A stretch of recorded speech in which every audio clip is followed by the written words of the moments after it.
In order to change numbers from standard form to scientific notation, or from scientific notation to standard form, the rule, as always in mathematics, is you're not allowed to change the value of what you're given. You can simply change the way it looks. Alright, so this is 2,017,880. I want to write that in scientific notation. So it's always one digit in front of the decimal. Okay, one digit in front of the decimal, and then whatever else is left here, 0, 1, 7, 8, 8, 0, times 10, and we're going to have to figure out what our exponent is on this 10. Alright, the decimal on this number wasn't written, so it's understood to be right there. And I need to be able to get this number looking like this number.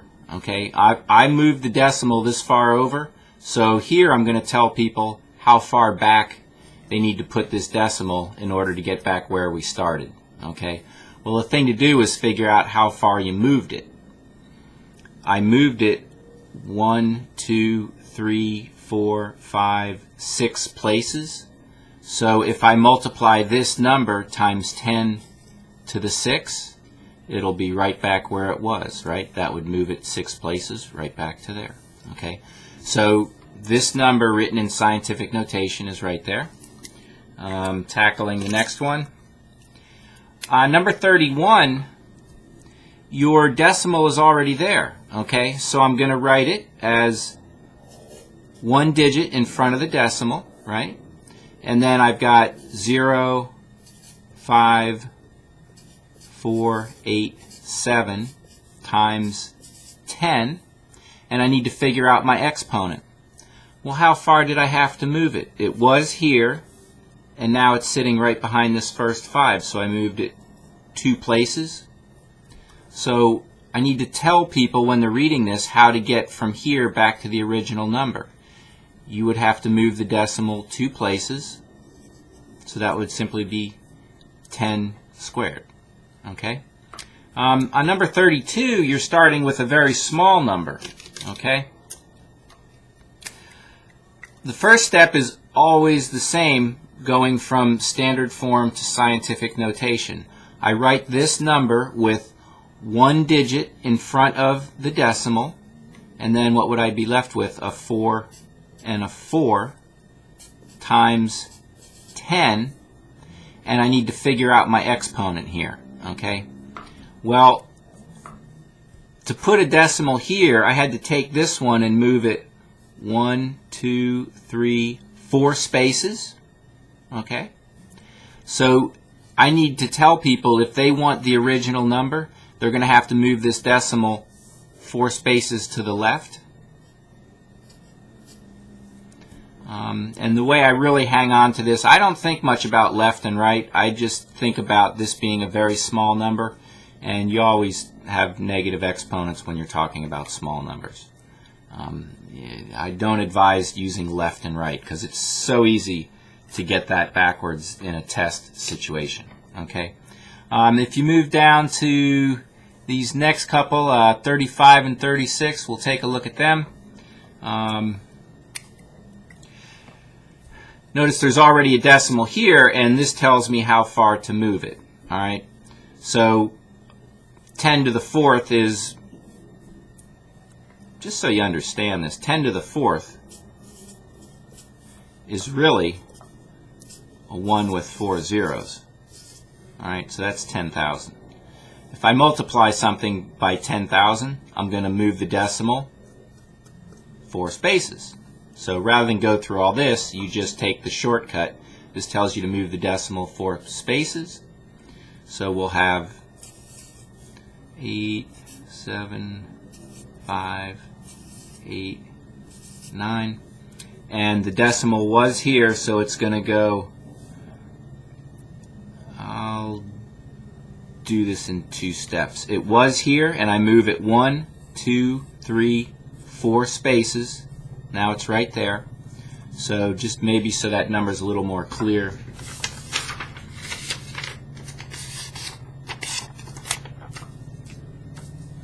You have 87,589. Okay, that's our comma, not a decimal there. And then for number 36, you've got, first I rewrite my number basically. Let's move this up some.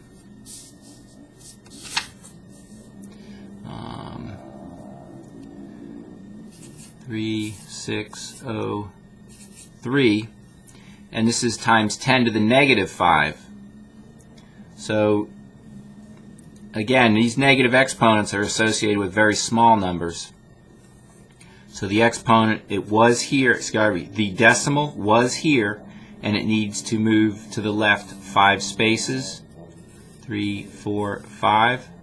So I'm going to have a decimal with 1, 2, 3, 4 zeros. Okay, so I'll rewrite this 0.1234 and then 3603. So if I'm given this number in scientific notation, this is that same value written in standard form. We've talked some about negative exponents. 10 to the negative 5 is really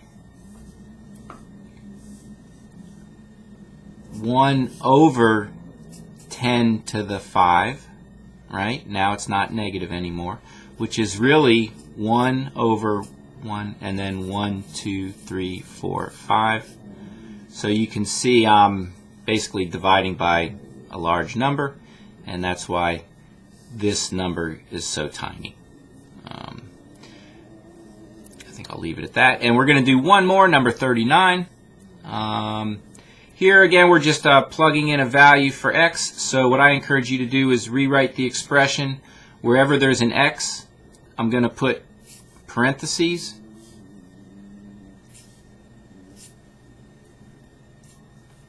Alright, and actually I think I'll work vertically here. It might be easier for people to see.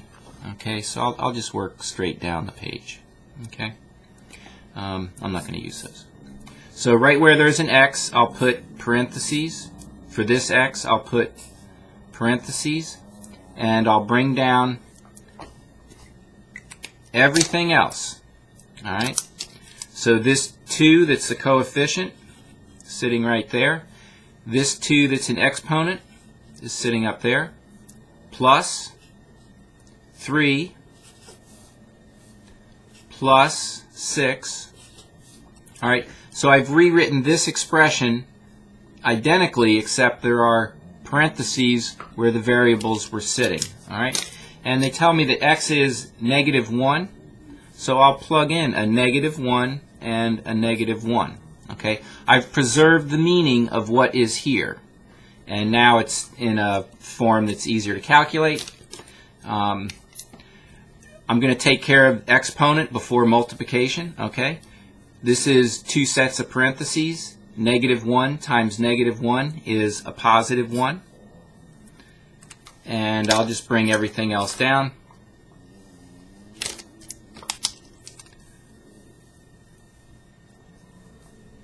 So this will be 2 times 1, that 2, plus, I'll go ahead and bring it down, but I could multiply right now. 3 times -1 and plus 6. All right, 2 times 1 is 2.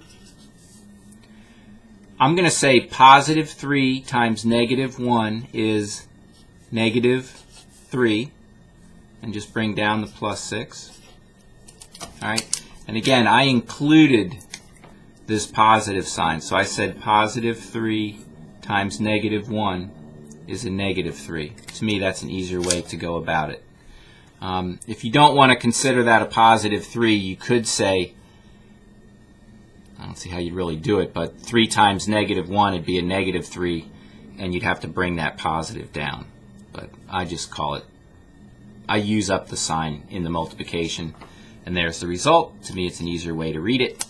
2 -3 This is just addition, subtraction at this point. So there's negative 1, positive 6, and when I put them together, I get a positive 5. All right.